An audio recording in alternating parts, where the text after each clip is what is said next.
finally arrived. And yes, hopefully we are going to close out very, very strong with this one. Welcome back to Eddie B TV. I am, of course, Eddie B. Nice to see y'all. And we are back at you again today for another reaction video. And on this wonderful, wonderful, wonderful Friday, we are going to get into some more George Carlin to close out the week, man. Yes, well, you know, I've always said this, George is my all-time favorite. I think he's right up there with the top 5 greatest comedians of all time.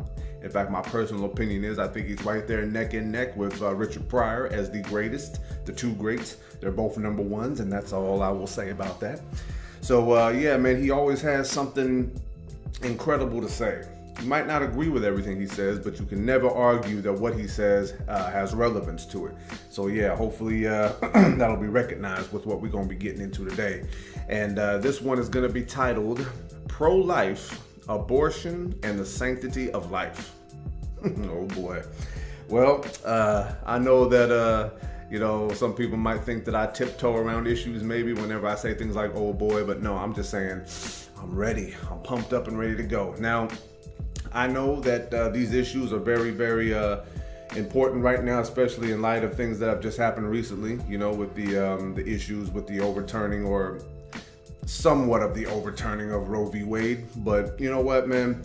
I think that there's a lot more that will come of this in the future. We will definitely see just how intelligent we all are when it comes to this issue. But yes, you are going to hear a man talking about this issue, okay? And I know it's something that females don't really want to put up with, but you're going to today. So yeah, we're going to get into this one, like I said. George Carlin with Pro-Life, Abortion, and the Sanctity of Life. And if you like this reaction, please boom on the like button for me one time. Subscribe to the channel, ring that bell, and of course, leave a nice comment for your boy.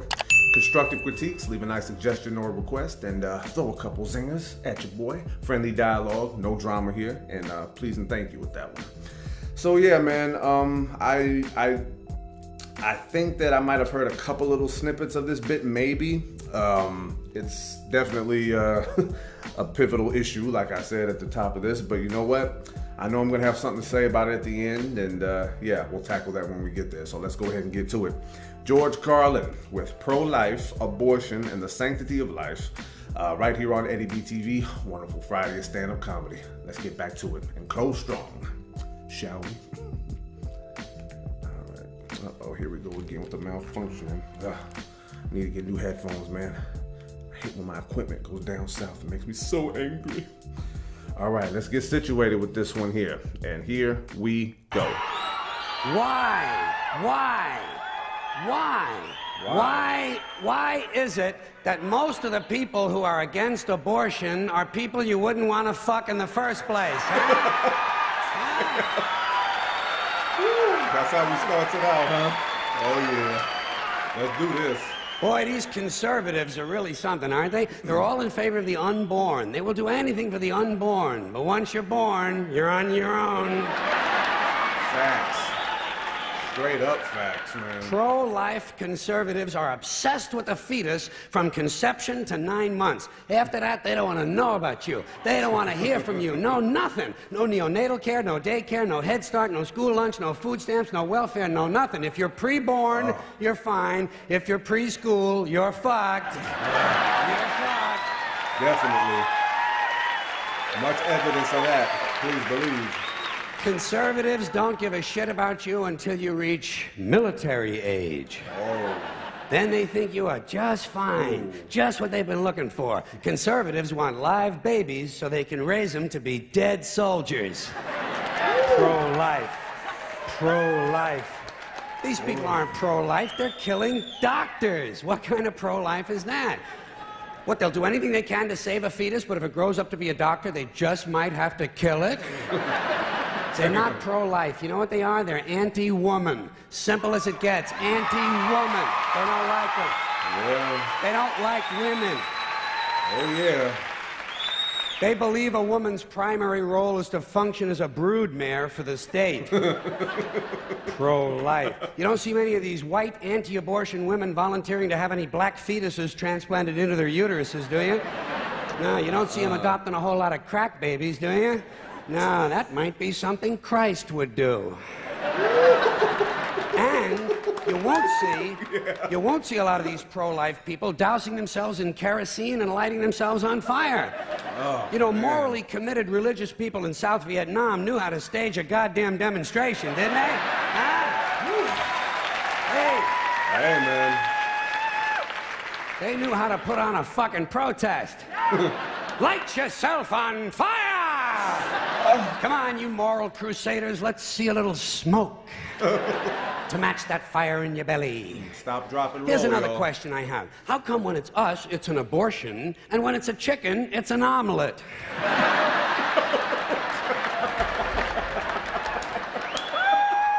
No way! Oh, no way. Are we so much better than chickens all of a sudden? When did this happen, that we passed chickens in goodness? Name 6 ways we're better than chickens. See, nobody can do it. Exactly. You know why? Because chickens are decent people. Oh. You don't see chickens hanging around in drug gangs, do you? No. You don't see a chicken strapping some guy to a chair and hooking up his nuts to a car battery, do you? When's the last chicken you heard about came home from work and beat the shit out of his hen, huh? Yeah, Doesn't happen. No. Because chickens are decent people. But let's get back to this abortion shit. Now, Oh, okay. is a fetus a human being? This seems to be the central question. Well, if a fetus is a human being, how come the census doesn't count them? If a fetus is a human being, how come when there's a miscarriage, they don't have a funeral?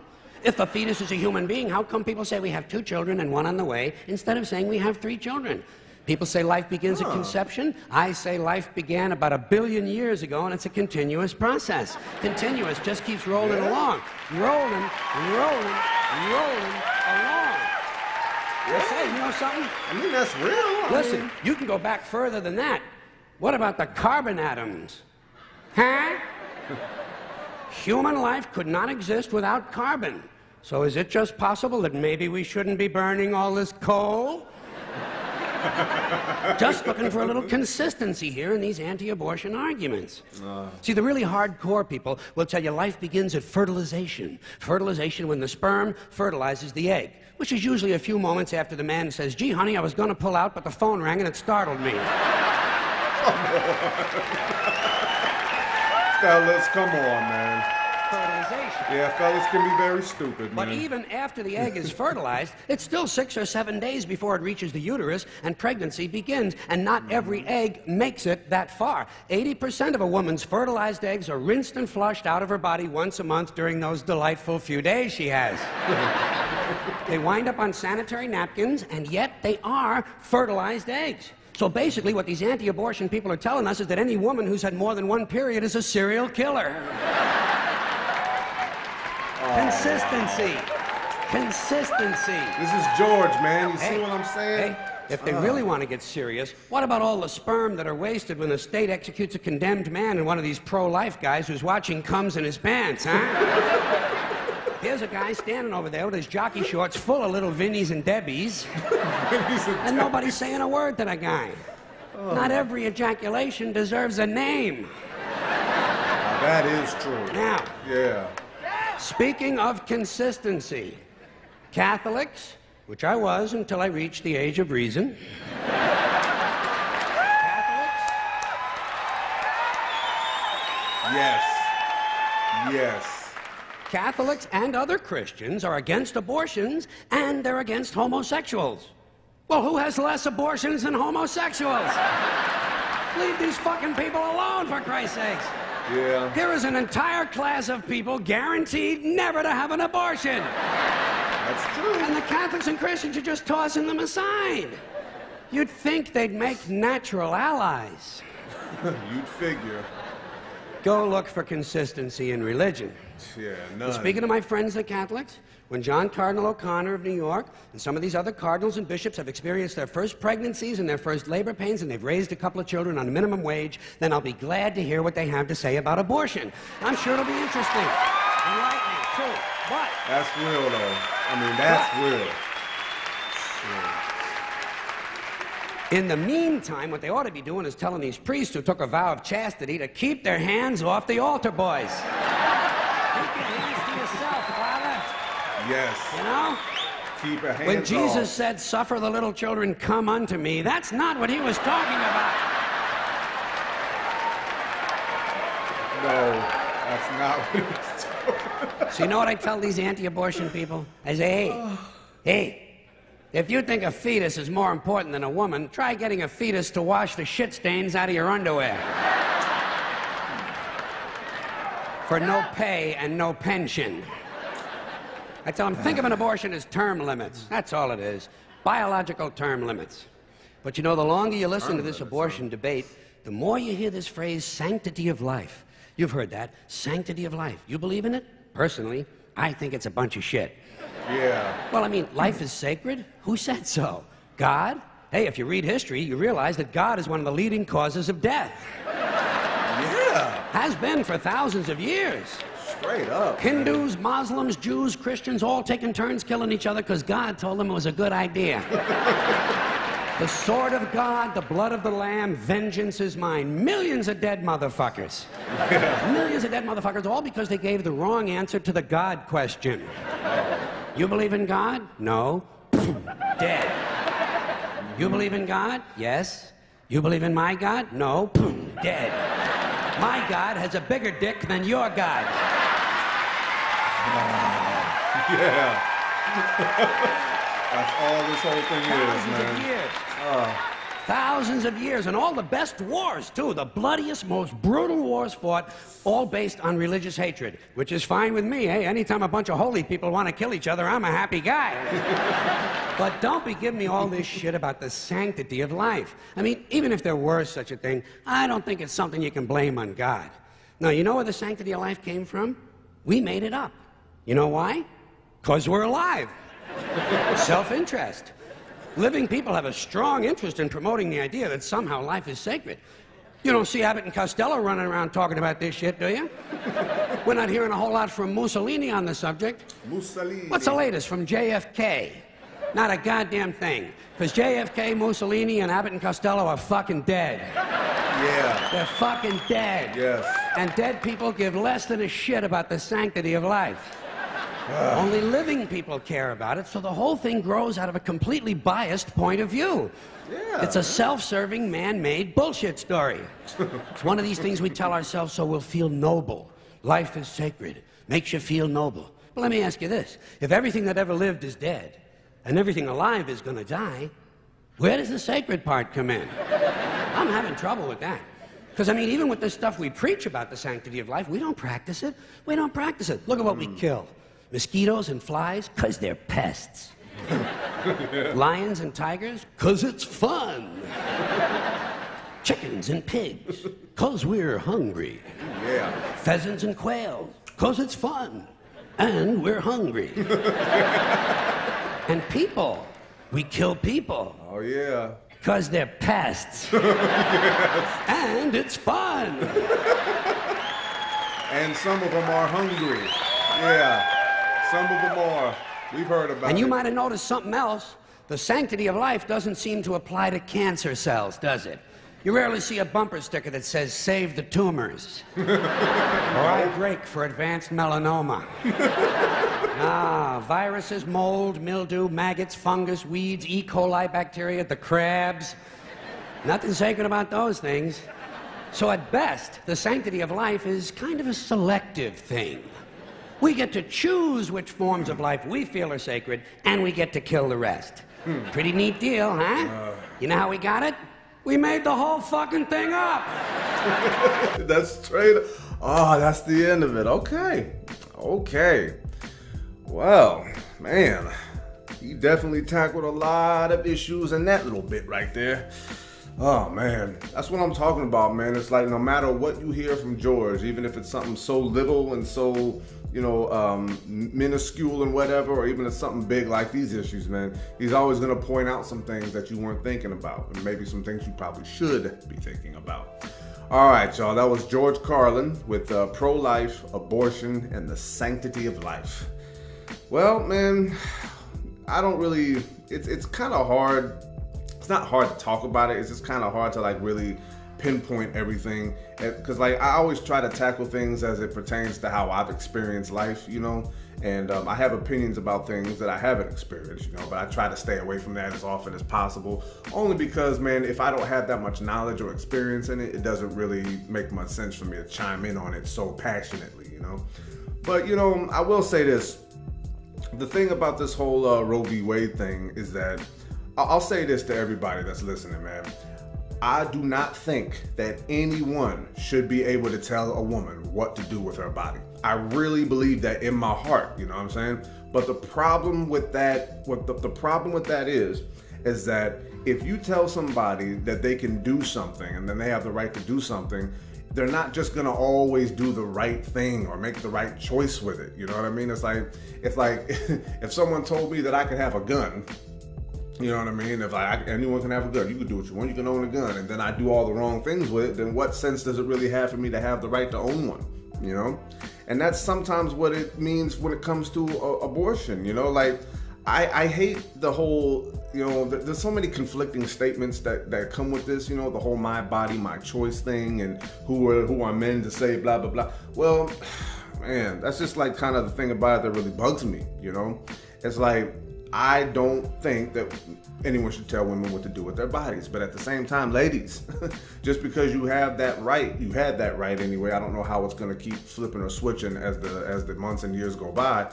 But a lot of women make a lot of stupid ass choices, man. And then they hide behind my body, my choice, but they don't really live legit by it. And that's where I have a problem with that.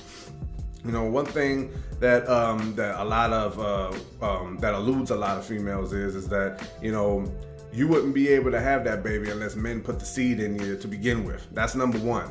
And, you know, you guys both decided that you wanted to sleep with each other, and you guys decided that you didn't want to use birth control and that he didn't want to use protection and all this stuff. It's like there's so many things that go with it that no one considered until the shit hits the fan, and then all of a sudden it's only a one-sided ordeal. And that's another thing I have a problem with too, you know? It's like, what I think personally when it comes to sex, I know, because I know men, you know what I mean? And I hate men that always try to be all wholesome and say that they don't want things easy and all that. Yeah, that's bullshit, you know, because it's just like men trying to jump on the fence. It's trying to jump on the bandwagon. I mean, it's just another way for dudes to try to slither their way into some, you know, some females, you know? It's like, I think personally, you should be able to say to a person what you want, how you want it. But then, if you cannot last enough time to go to the clinic and get an STD test, and if females can't use birth control or whatever, if dudes don't want to wear a condom or something like that, then you shouldn't be having sex, man. Everyone always tries to make it about money. I heard somebody say that if you don't have money, you shouldn't be able to have sex. What? What kind of dumb shit is that to say? Human beings need sex, you know what I mean? It's not something that's, you know, you can just, like, you know, flip-flop a couple of social status issues in there and just decide that that's what it takes to have sex. You know what I mean? Responsibility should decide if you can have sex or not. And responsibility doesn't have to do with money all the time. Money just buys stuff, you know what I mean? And it can take care of a kid too, but at the same time, yeah, there's a lot of other things that go with that. It's a flip-floppy issue, but, you know, the whole pro-life thing, you know what I mean? I don't know what's up all these little slogans and all these things that are generated by stupid citizens, politicians, and all this stuff. It's just like, hey, do the right thing. Who cares about what makes you feel comfortable first and foremost? Because it's like, hey, like, we were taught so much nonsense by the people before us, and some good things too. But then again, it's just like, these are the things we came up with, you know, for real. And as far as the sanctity of life thing goes, man, that's just linked to religion, and I'm not feeling that in the first place anyway. It's just, oh my goodness. All these things that we tell ourselves every day, just like he was talking about, we don't even practice what we preach. So why are we trying to, like, you know, impress that, you know, upon anyone else? You know what I mean? Because they're going to have the same conflicts in their brains when they get older, and they could form more sophisticated thoughts. So why are we lying to people all the time? It's just ridiculous, you know? And when it comes, like, going back to the whole abortion thing, like, I think that women should be able to do what they want to do with their bodies. But at the same time, if you continue to use things in a negative way, then does it really matter what law just got overturned or whatever? It's all about how it affects you. your physical body, your mental status, your emotional stability, all that stuff, man. Those are the things that are going to be affected. So, man, like, I think a lot of times men and women worry about the wrong things when it comes to this issue, you know, but you know, I'm not pro anything. I'm just pro don't be stupid. That's just what I am, you know, if I can even say that. But that's not a very catchy slogan, you know, but yeah, I'm gonna put it up, man. I am pro not stupid. You know what I mean? That's what I'm saying, you know. And I've made mistakes along these lines. And when it comes to the whole abortion thing too, man, I think it's kind of funny how a lot of women want to talk smack about this, but let's be real about one thing. If a woman gets pregnant by a dude who she thinks ain't nothing, she'll be quick to go to that clinic and to go to that clinic and have an abortion. But if it's somebody who's got some money, got some status, and she feels like it can make her relevant somehow, she's quick to carry that baby to term and then start dictating who pays for what and how much nothing she can do. No one wants to talk about that, huh? Do they? But, you know, it's just funny how the whole thing works, you know. It's like, you know, people do so much irresponsible things, but then they want to hide behind these things, and that's what I don't like. You're either gonna make some mistakes early in your life, you know, and learn from those mistakes. And if you're a grown person still talking about this stuff and you're still making all the same stupid choices, then yeah, man, you got problems. But yeah, man, that's only a bit of the surface that I scratched on this one. There's so much more to talk about with it. And but I think personally, men and women need to be a lot more responsible with the initial, you know, acts of sex. You know, I think that men and women should court each other in a way that allows enough time to go by for that STD test to come back. And both of y'all are negative. Whoever is going to be using the birth control or whatever uses it. And then you don't have to worry about babies or diseases. But, you know, no one's going to take the time, you know what I mean? I could wait enough time for that to go by. I'm already going to let you know, hey, man, I want to hit the scans, man. I want to have fun. I want to be all like, ooh and ah, and you want to be all ah and ooh or whatever. We want to do that, but let's just do it the right way and quit being so damn impatient. Because that impatience right there is leading to all of these messed up decisions and horrible choices that women have to make here, and lead to a lot of men not going, not stepping up to the plate and raising kids, because it's like, hey, I ain't turning this fling into no parenthood. What you talking about? We haven't even known each other half a year. And that's how a lot of these kids are being born, because of flings. You know what I mean? They see like, oh, well, I'm the one who has to carry it. I don't care that you're the one who has to carry it. You want to brag about being the one that carries the baby, then we'll brag about that before you get knocked up.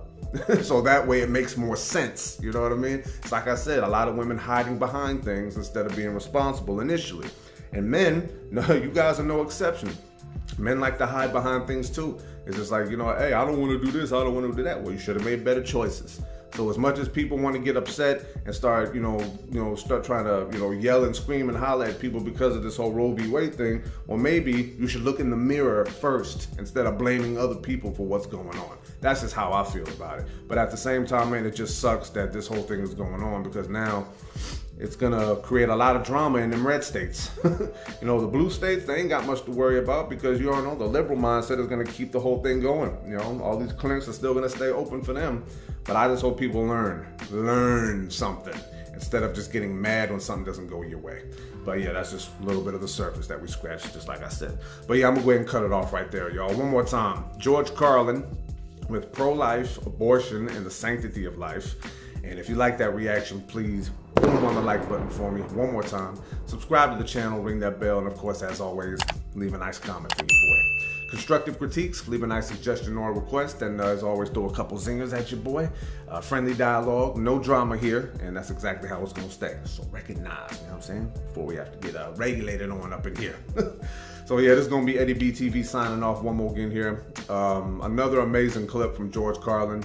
I like how he spoke facts on this stuff, and he also inserted a few things that maybe people weren't considering because maybe they didn't want to, or maybe they just didn't realize, Either one is bad, but it always helps to learn some things and step outside of your own selfishness and oblivious nature, you know what I'm saying? That's what I like. But you know what? I know that some people might disagree with what I have to say, and that's fine. But you know what? I've been through, not an abortion personally, I'm not a woman, but at the same time, I've been through a woman having to make the choice regarding getting knocked up by me. And let me just say, the way they handled it was not too flattering, and I'm just letting it be known. And I'm only one person out of many men on one city block one city, one county, one state, one country, one world. So it's not like this is like foreign news to anybody. You know what I mean? It's not something that no one has to like sit back and realize that, oh yeah, well, I didn't realize. No, you realized. But women, just like I said, they like to hide behind the fact that they are the ones carrying the baby. And they like to hide behind all this other stuff. Like, you want to talk all the smack about being independent. You know, you want to talk smack about how you can do everything a man can do. But when it comes to this, you seem to want to just hide in the corner and just collect the check. Some of y'all anyway. A lot of y'all females know how to handle business the right way, and I applaud you for what you do. And men, I applaud you for the decisions that you make correctly, and I also discourage you for the irresponsibility that you continue to perpetuate in everyday life as well. So just recognize what's real, man, and don't be coming at me talking smack, you know, because I'm not coming at it from an angle of I'm trying to tell anyone what to do or whatever. I'm just trying to handle my business the right way. I'm 37, I don't even got no kids. So maybe I should be thanking some of these women who I knocked up back in the day. Like, I ain't having no baby with you. I'm going straight to the clinic. And that's how a few of them said it, quite frankly. But yeah, man, another great clip from George. Like I said, man, he was very factual, very informative, as always. And it's always fun to know that you can come across something like this and understand, maybe that part of it slipped my mind, you know what I mean? So yeah, thank y'all for tuning in one more time, like I said. And until next reaction, love and appreciate y'all. Peace.